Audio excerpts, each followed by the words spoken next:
Bismillahirrahmanirrahim.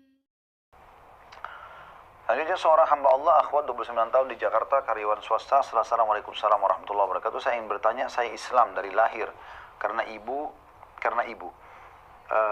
Namun lingkungan saya kebanyakan non-muslim, keluarga ayah pun non-muslim. Dan mereka selalu menganggap rendah agama Islam karena banyak teroris seperti bom bunuh diri dari Islam yang dibilang jihad. Apalagi belakangan ini banyak ustadz yang menyimpang, kata-katanya tidak sesuai dengan Islam, berbicara dengan kasar dan membawa rasis yang membuat lingkungan saya semakin berpikir negatif tentang Islam. Bagaimana saya bisa meyakinkan mereka kalau Islam adalah baik? Mereka hanyalah oknum dan bukan cermin dari Islam. Yang pertama sekali, Islam itu tidak akan pernah berubah. Islam itu kata Nabi SAW, ya'lu wa la yu'la alaih. Islam itu pasti unggul dan tidak ada yang mengunggulinya. Islam tidak akan pernah berubah hukumnya, halal haramnya dari zaman Nabi SAW sampai hari kiamat. Babi haram, haram di semua tempat, semua zaman. Ya. Itu juga dengan pakai jilbab wajib, jilbab semuanya wajib sampai hari kiamat. Sholat 5 waktu wajib, wajib sampai hari kiamat dan seterusnya. Tidak ada yang berubah. Yang berubah adalah individu-individunya.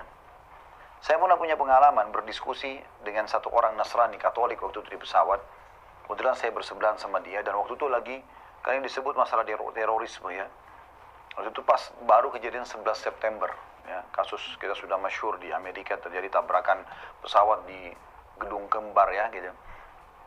Nah pada saat itu subhanallah saya naik pesawat kemudian ngobrol-ngobrol. Ya. Dan Anda sudah tahu pada saat itu tuduhan teroris itu pasti kena ada jenggotnya lah, dahinya hitam lah, dan seterusnya, celananya cingkrang dan segala macam gitu kan. Maka saya biasa punya tradisi kalau duduk di pesawat, kalau dia sesama jenis, laki-laki sama laki-laki, saya biasa singgung, tegur gitu kan, sapa, tanya kabar gitu dan segala macam, kenalan. Mungkin kalau ada orang muslim dia bisa bertanya masalah hukum. Dan Masya Allah seringkali saya lihat orang banyak mengambil manfaat dengan kita kenalan ya, mereka jadi bertanya hukum-hukum syar'i dan segala macam. Orang non-muslim pun banyak bertanya tentang Islam. Salah satunya bapak ini gitu. Dia turunan Chinese, agama Katolik, terus dia mengatakan, saya tanya, apa kabar Pak? Ya baik, Bapak mau kemana? Waktu itu kami mau ke Surabaya ya, jaraknya. Oh saya mau ke Surabaya. Tinggal di Surabaya Pak ya? Iya. Kenapa saya tanya mau kemana? Karena walaupun jurusan kita ke Surabaya, mungkin dia mau ke Malang, mungkin dia mau kemana, mungkin transit kan gitu. Yang jelas sama teman sekalian, setelah saya ngobrol, kenalan, terus saya kenalan nama, terus saya tanya dia, Pak, bagaimana menurut Bapak tentang Islam? Itu luar biasa berhasil teman-teman. Responnya langsung luar biasa gitu. Islam itu menurut saya sangat keras. Dan ini di pesawat cukup banyak orang yang dengar pada saat itu ya. Nah, dan dia mulailah sebut Islam itu mengajarkan pembunuhan, mengajarkan ini dan itu, bom bunuh diri dan seterusnya lah, macam-macam seperti yang tadi saudara kita di sini sebutkan itu. Saya jadi pendengar yang baik saja. Terus saja saya dengarkan sampai dia selesai baru saya katakan. Saya tidak jawab apa-apa. Setelah selesai dia sudah diam, saya katakan, Bapak sudah selesai? Dia bilang, iya. Dia bilang, baik Pak, itu kan tanggapan Bapak tentang agama saya. Boleh nggak saya sekarang jelasin agama saya? Maka dia mengatakan, oh ya silakan Pak. Karena dia sudah ungkapkan semua unek-uneknya gitu. Terus saya bilang sama dia, Pak, di dalam agama Katolik, agama Kristen, ada nggak perang suci? Kata dia, ada. Apa sebabnya Pak? Dia bilang, ya kalau agama kami dicoreng. Maka saya bilang, jihad tadi yang banyak sekarang disalahgunakan namanya oleh sebagian orang yang tidak bertanggung jawab, bahkan banyak mereka tidak punya ilmu agama yang cukup, gitu kan? Itu mengatasnamakan jihad yang salah. Jihad itu adalah perang suci. Pada saat umat Islam dibakar masjidnya, diperkosa perempuannya, dirobek Al-Quran, apalah, gitu kan? Maka membela. Sebagaimana di agama Bapak ada itu. Itu dulu yang pertama. Yang kedua, saya yakin Pak, kalau seandainya ada satu orang beragama Katolik yang melakukan satu perbuatan salah, misal dia membunuh misalnya, apakah Bapak sebagai agama Katolik mau kalau saya mengatakan seluruh orang Katolik pembunuh, semuanya teroris? Dia mengatakan tidak. Saya bilang begitu juga Islam. Kalau ada oknum-oknum tertentu yang melakukan, maka dia terbukti tidak semua orang Islam melakukan itu. Kalau memang itu bagian daripada agama kami sudah lakukan semuanya. Bahkan Bapak tidak akan mungkin duduk di sebelah saya gitu. Mungkin semua orang Islam ketemu orang lain main penggal saja gitu kan. Tapi nggak terbukti. Itu pun pada saat terjadi orang Islam banyak yang menghardik itu. Nggak ada yang menerima itu.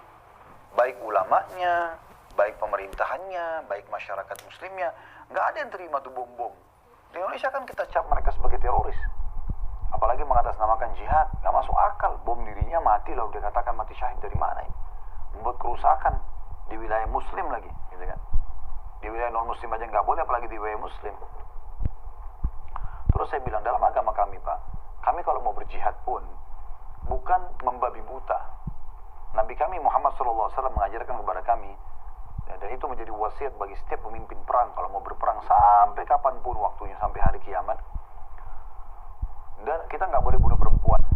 Nabi SAW wasiatkan pasukannya nggak boleh bunuh perempuan, dan itu semua umat Islam harus jalankan. Tidak boleh bunuh anak kecil, tidak boleh bunuh tokoh-tokoh agama, tidak boleh bunuh anak kecil, perempuan, orang tua, tidak boleh merusak fasilitas umum, tidak boleh merusak tempat-tempat ibadah, tidak boleh membunuh hewan-hewan, tidak boleh membunuh orang menyerah. Jadi kita punya hukum, gitu kan? Dan kita lebih dahulukan kalau mereka mau damai, seperti itulah.